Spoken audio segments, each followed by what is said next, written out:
You know, I realized, like, maybe around when I was, like, in my late 20s, early 30s, I was like, you're not growing. You're not going to grow. Yeah. Like, this is it.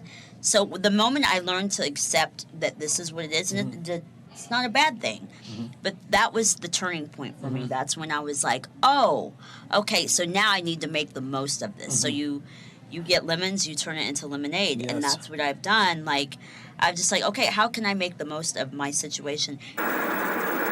Ladies and gentlemen, welcome to another episode of Vito Glazers After Dark, live from the Soho House in West Hollywood, California. Ladies and gentlemen, I have a very special guest. You might recognize her from all kinds of amazing shows and amazing work.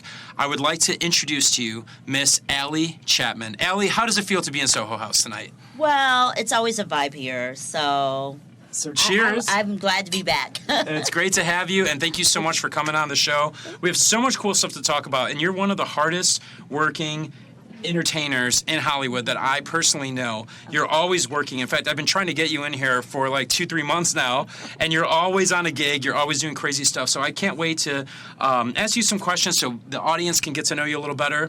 Then I want to kind of take your journey and turn it into like something to inspire and motivate our audience. And then I would love to hear all about everything that you're working on next, because I know you got a bunch of cool stuff going. So before I jump too much into it, tell the audience a little bit about where you're from and how you ended up in Hollywood. Okay, yeah. Well, I am actually from the Midwest. I'm from Indianapolis, Indiana. Yes. Indiana. Midwest in the house. Cheers to that. Yes, cheers. Got a drink to the Midwest? Yes. I've been here in LA for 10 years. Wow. 10 years.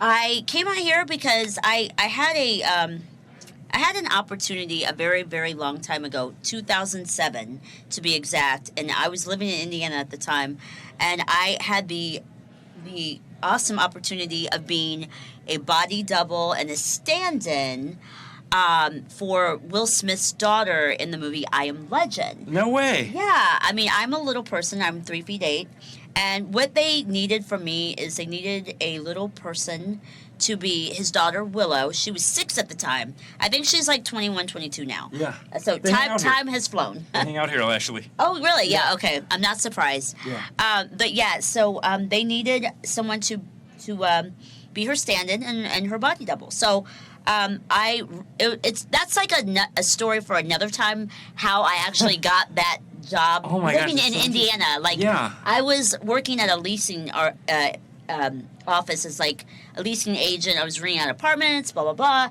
But I stumbled upon a ad on the internet. No way. And I answered it, and it ended up being legit. Long story short, I flew out to New York. I lived in New York for about 6 weeks, and I proceeded to be her body double stand-in. So after doing that role, having that amazing opportunity, working very closely one-on-one with the family in the movie, it inspired me. Like, I got back home to Indiana, and I went back to my regular jobs, and I just was like, I want to I think I want to be an actress, but like, I don't want to be a body double. I don't want to be a stand-in. I want to be myself. Yeah. Like, forefront, speaking lines, all of that. So a couple years later, I was like, you know what? Life is short. Time is of the essence. Like, just move to LA. Yeah. You have no money. You have no plan. Just go, and it'll all work out. So I made it till I landed in LA, and ever since then, I've done some things, and it's all worked out. Yeah, and I think you've just had a fascinating career. So tell the audience who might not know all the details about you, because part of this is going to be audio. Some people are going to be listening. Some people are going to be watching. They'll probably recognize you. Okay, great. What are like 2 or 3 of the projects you're proudest of in the past decade that you've been out here in LA? Okay. Oh, in LA. Okay, or just in the entertainment business, like some projects you've done that you're really excited about being a part of. Yeah, of course. Well, I did 2 reality shows, and I also did a one-time role on a major TV show. So I'll tell you what those things are. I did the reality show I did was a show called Freakshow, and I'm not super big on reality, not gonna lie, but because it was on AMC and then it later on went to Netflix. I feel like those are two networks that are really like. No, AMC is really legit. Oh, so legit. Like I was already watching Walking Dead, and then to end up like on the network while that show was running. I mean, this was like 4 or 5 years ago, but it was like amazing just to be on there. And then the show later got sold to Netflix, so I went to two different major networks, which was great. Yeah, and then you're like a main character in that show too, right? Yeah, I was one of the main characters. What was some of the stuff that they had you doing on the show? Well, that show was actually based on a show that I was. So the show was based off of the show in Venice Beach. Okay. On the boardwalk, there used to be a show called the Freakshow, and it was a live show. You could walk in, and you could see sword swallowers, fire eaters. Yeah, and here, just to set the preference, I mean, it was called Freakshow, which sounds really abrasive. Right. But it's actually like a show about people with like these really crazy talents and really kind of unique abilities and looks and stuff. It's not really like a circus show. It's, no. That was very popular in Venice Beach. It was so I very wanted to preface that. Yeah, and the creator, Todd, hi Todd, he probably is a member here too. Oh, right, yeah, I don't doubt that. He, a lot of people thought, they heard the word freak show and thought, oh, you're exploiting these people. I mean, because there were little people there were people with like odded, different things about them that people thought, oh, you're making fun of it. But once you came to the live show and saw, no, we're not making fun of you. We're celebrating your differences. And that, we're celebrating, it's all about embracing these people that are different, So we got like such a fan base. And so from the live show, that's when AMC came to us and offered us a show on their network. Amazing. Yeah, so we only did 2 seasons. I'm not sure why, because it was a huge hit. I mean, and it was in many countries. We had literally people from all over the world that came to the live show to be like, we watched you on TV and we had to come here and meet you in person. Yeah. Yeah, so that was great. So I was on that show, and then I was also, I did Little Women of LA. Now, I mean, I'm proud of it, but I'm going to tell you, I'm not big on drama reality show, like people fighting. Yeah. They wanted me to get on there and fight with a bunch of other little women. Oh, no. Yeah, and I'm a lover. I'm not a fighter. Well, you can whip some ass, I bet. Yeah. So I only lasted 3 episodes on that. Okay. I just don't like to fight. I like to, like, inspire, encourage, and... be supportive. So, whatever. And then I did a great show called, and I'm very proud of this work, it's a show called Better Things. You either know it or you don't know the show. Better Things. Okay. Yeah, it's the #1 show on FX. Okay, yeah. Yes. Pamela Aldun is the star of it, the creator. I had a one-on-one scene with her, which she's been in everything. Okay. So I'm very proud of that scene that I did with her. Still getting residual checks. Good for you. And that was on Hulu too, wasn't it? Yes, it is on Hulu right now. I've seen you on there, so we'll drink to that. Drink to that. Congratulations to you. Thank you. So those are the things I'm most proud of that I've accomplished here while in LA. So. Well, you're crushing it. Like I said, you're one of the hardest working people that I've met in television and entertainment. And the time is flying by, and I really wanted to use some of the time because you have an incredible story, and a lot of people in LA are so insecure. But here you are, and I think you're perfect just how you are. And I think you're so cool and so confident. But I'm sure there was a journey, right? Like because we all have things that we're insecure about. I'm insecure about my hair. And coming to Hollywood, it'll make you really insecure. Social media makes you really doubt yourself. Yes. So what are some things that you can maybe tell the audience here? This is creators, artists, entrepreneurs. What are some things that you can share about your journey or what you do to kind of turn what you think might be a disadvantage into an asset? Yes. Well, I just think it's very important, no matter who you are, what you look like, whatever, to instead of seeing that as like a insecurity or like something that hinders you, see it as something that is positive. Basically, like I'm a woman. I'm a woman of color. I am 3 feet 8 inches tall.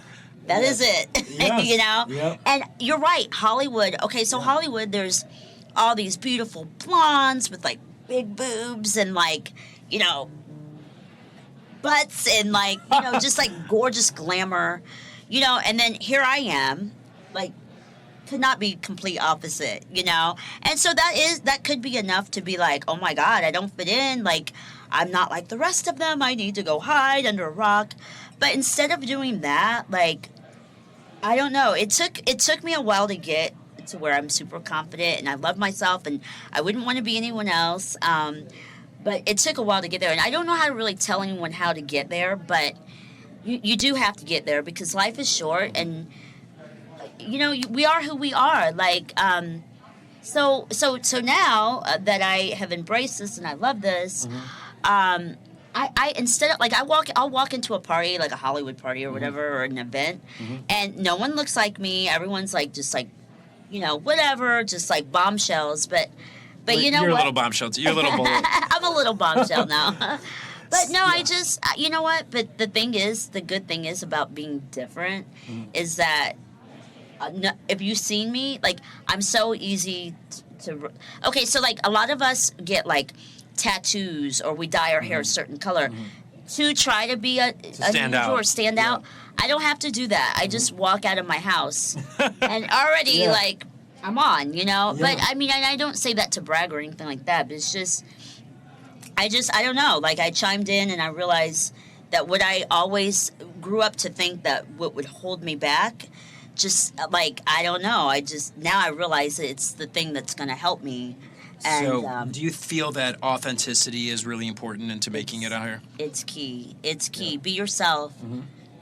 Be your true self, and don't be afraid of who you are. And you know, it's crazy to me that even like I'll see like models that like gorgeous, but they're like insecure, and I don't understand because I'm like, if I can be confident, and this isn't a put down to me, No. but if someone like me can be super confident and love myself and be happy, then everyone should be that way, you know? Absolutely. And so, yeah, you just be like literally your personality, I feel like is your best asset. Yes. And like personality, like you could find someone that maybe isn't like necessarily attractive, but their personality makes them the best looking person in the room, you know? So, Well, I have a saying. I have two sayings, and I want to talk to you about both of them, even though we're just 3 minutes left, believe it or not. oh, wow. But one of the things that I like to convey is that I'm grateful for everything. Yes. And everything is a gift and an opportunity. And I really feel like you're very grateful, you know. And that's one of the things I think is so cool about you is that there's so many people who complain about what they don't have. The girls that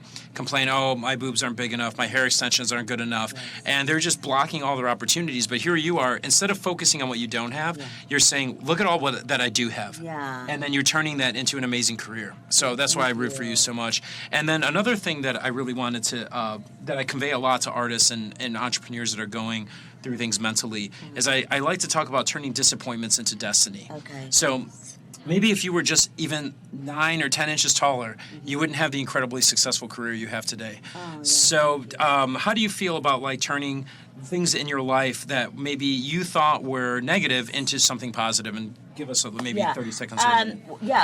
Real quickly, I just... You know, I realized, like, maybe around when I was, like, in my late 20s, early 30s, I was like, you're not growing. You're not going to grow. Yeah. Like, this is it. So the moment I learned to accept that this is what it is, and it's not a bad thing, but that was the turning point for me. That's when I was like, oh, okay, so now I need to make the most of this. So you get lemons, you turn it into lemonade, and that's what I've done. Like, I'm just like, okay, how can I make the most of my situation and make it the best situation as possible? Well, So you've done an amazing job, and now we've got about a minute left. Okay. I'd love to hear about what you're working on next and where our audience can connect with you. So you're at Ali Chapman on Instagram. no, Instagram, I'm Miss MISS Amazing Ali ALI. Miss Amazing Ali on Miss Instagram. Amazing Ali. You got to follow her. She's got all kinds of great stuff, and you can check out all her TV shows on there. And then I heard you have a little one-woman show coming up. Are you allowed to talk about that? I have. So Hollywood has done this thing that someone like me, it's really hard to get booked as like a doctor or a nurse on a TV show, because as little people, they always want to make us characters like a bear, an elf, a leprechaun, whatever. Yeah. Yes, it sounds funny, but it's It's wrong. true. Like, Hollywood wants to pigeonhole someone like me. I can't just be a person on TV, Yeah. like whatever. So I've decided, okay, now is the time I create my own opportunity. Amazing. Yes, so I have just hired a director. I have started writing, co-writing my own show. It is going to be a live show. I'm going to be on stage. The name of the show is going to be called Smaller Than Your Average. Wow. Yeah, and yeah, it's going to be in October. Hopefully, after I do the premiere of this live show, hopefully more people will like it. Maybe I can go on tour. Oh, That we're would gonna be make that great happen. to- We're gonna make that happen, Okay, Allie. can So, we? absolutely. So, guys, this is the amazing Allie on Instagram. This has been another episode of Vito Glazers After Dark, live from the Soho House in West Hollywood, California. Make sure you check her out on Instagram. And guys, thanks for tuning in every week. We want to thank our sponsor, TryCarrot.com. Well, thank you to everybody for tuning in to tonight's episode of Vito Glazers After Dark, live from the Soho House in West Hollywood, California. And if you enjoyed tonight's episode and you'd like to know how you can support the podcast, I invite you to check out one of our affiliate partners, TryCarrot.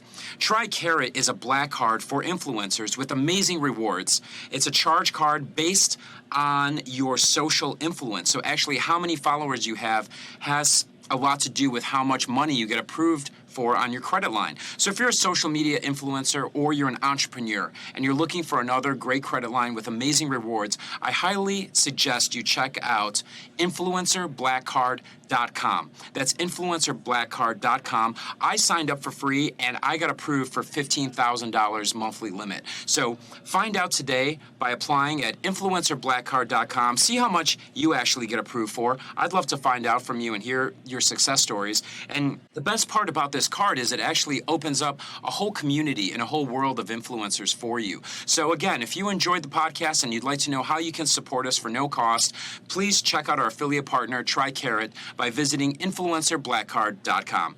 We'll see you on the next episode.